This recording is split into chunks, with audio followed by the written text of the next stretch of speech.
हम लोगों ने क्या पढ़ा कि जो मार्जिनल कॉस्टिंग है, मतलब जो बजटरी कंट्रोल है, बजटरी कंट्रोल में हम लोगों ने प्री एस्टिमेटेड फिक्स किया, एस्टिमेशन फिक्स किया कि हमें फ्यूचर में अगर पैसे की ज़रूरत है या फ्यूचर में हमें कुछ बनाना है, प्रोडक्शन करना है, तो हम उसके लिए क्या चीज़ प्रोड्यूस करेंगे, कितनी प्रोड्यूस करेंगे, उसको हमने प्री कहा। अब स्टैंडर्ड कॉस्टिंग के अंदर कम का मतलब ये होता है कि जो चीज़ हम बनाने वाले हैं उसका हम एक स्टैंडर्ड फिक्स कर रहे हैं। मतलब समझ रहे हो कि जैसे अगर हमने कोई चीज़ बनाई है, जैसे सपोज हमने एक टेबल बनाई है, तो उसमें हम कितने बाय कितने की शीट यूज़ करेंगे, ठीक है, उसका साइज़ क्या होगा, उसकी कॉस्ट क्या होगी, उसका एक स्टैंडर्ड फिक्स कर दिया, तो उसको हम बोलते हैं स्टैंडर्ड कॉस्टिंग। तो स्टैंडर्ड कॉस्टिंग में हमने क्या करा कि जो हमने स्टैंडर्ड फिक्स किए थे उनकी कंपैरिजन हम एक्चुअल खर्चों से करते हैं कि हमने जो स्टैंडर्ड फिक्स किया था वो क्या था और जो एक्चुअल में रिज़ल्ट आया वो क्या है। जब हम इन दोनों की कंपैरिजन करते हैं तो अगर रिज़ल्ट हमारे फेवर में आता है तो हम बोलते हैं कि वो फेवरेबल वेरिएंस है, और अगर रिज़ल्ट हमारे अगेंस्ट जा रहा है तो इसको बोलेंगे कि वो एक एडवर्स वेरिएंस है। जैसे सपोज़ हमने ये सोचा कि इस टेबल की जो कॉस्ट है वो हमें 1200 रुपये तक रखनी है, 1200 रुपये होनी चाहिए, और इन रियलिटी उस टेबल की कॉस्ट हमें 1500 रुपये पड़ गई, तो इसका मतलब क्या है कि वो रिज़ल्ट हमारे अगेंस्ट गए, तो हम ये बोलेंगे कि एडवर्स में गए।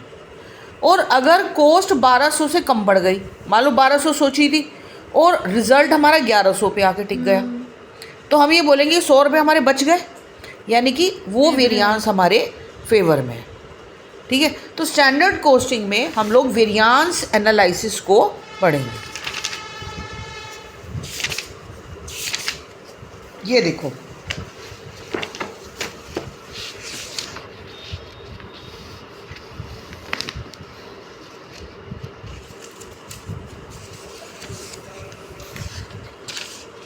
Variance analysis. वेरिएंस एनालिसिस होता है, पहले वेरिएंस क्या होते हैं। वेरिएंस का मतलब ये है कि actual cost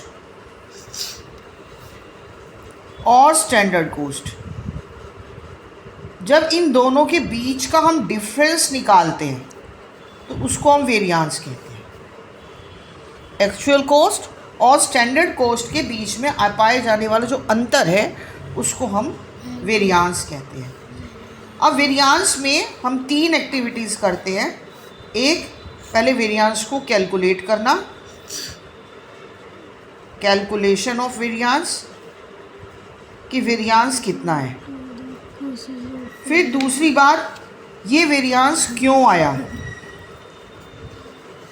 causes of variance.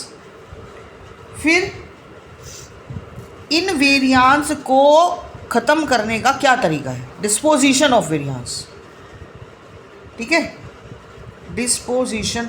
अब ये देखो, सपोज़ वेरिएंस जैसे फॉर एग्ज़ाम्पल है, हम ये कहते हैं कि हमारी जो कॉस्ट है 1200 से 1200 हमने स्टैंडर्ड कॉस्ट मेज़र की थी और एक्चुअल में वो 1300 आई, तो इसका मतलब वेरिएंस हमारा क्या आ गया, 100 एडवर्स आ गया।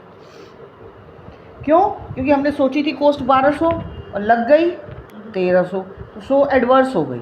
ये तो होगी कैलकुलेशन ऑफ वेरिएंस। अब हमने देखा ये 100 रुपये जो एडवर्स गए, क्यों गए, क्यों गए, कारण क्या था। क्या इसका कारण जो था वो मटेरियल का रेट था कि मटेरियल हमें महंगा पड़ा, या मटेरियल की क्वांटिटी थी कि हमने मटेरियल जितना सोचा था उससे ज़्यादा यूज़ कर लिया, ठीक है, या लेबर हमारी महंगी पड़ गई, लेबर रेट, या लेबर ने आइडल टाइम ज़्यादा लगा दिया, क्या कारण थे, उन कारण को ढूंढना, कॉजेज़। फिर हम ये देखेंगे अगर मटेरियल का रेट ज़्यादा पड़ा तो फिर जो कंट्रोलेबल है, यानी कि जो वेरिएंस हमारे कंट्रोल में उसे कंट्रोल करेंगे, और जो अनकंट्रोलेबल है उन्हें छोड़ देंगे, ठीक है। तो इनमें से जो डिस्पोज करते हुए जो कंट्रोलेबल है, यानी कि जो हमारे नियंत्रण में है, उन्हें कंट्रोल करेंगे, और जो अनकंट्रोलेबल है, अनकंट्रोलेबल का मतलब अगर गवर्नमेंट ने ही सपोज उसके रेट बढ़ा दिए तो हम तो घटा नहीं सकते रेट उसके। तो अनकंट्रोलेबल यानी कि जो वेरिएंस हमारे बाहर है, हमारे से कंट्रोल से बाहर है, उन्हें हम छोड़ देंगे। क्लियर होगी बात। इसके बाद क्लासिफिकेशन ऑफ वेरिएंस। ये तो था कि वेरिएंस क्या होता है और वेरिएंस